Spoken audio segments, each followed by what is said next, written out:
వాగ్దానం అంటే అర్థం చేశా, నీకోసం రెడీ చేస్తానని కాదు, ఆల్రెడీ రెడీ అయ్యి ఉంది, ప్రిపేర్ చేస్తుంది కాదు, ఇట్ వాస్ ఆల్రెడీ ప్రిపేర్డ్.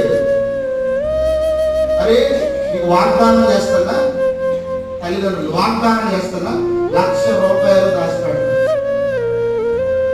1,00,000 రూపాయలు దాచిపెడతానండి.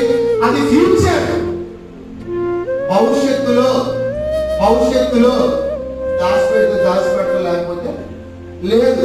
ఆల్రెడీ పాస్ట్ లో దేవుడు మీ కొరకు నా కొరకు అనేకమైన వాటిని సిద్ధపరిచిన దేవుడు. వాగ్దానాలంటే సిద్ధపరుస్తున్నవి కాదు, వాగ్దానాలు అంటే సిద్ధపరిచేది కాదు. వాగ్దానం అంటే ఆల్రెడీ సిద్ధపరిచి ఉంచినవి, ప్రిపేరింగ్ కాదు, ప్రిపేర్డ్.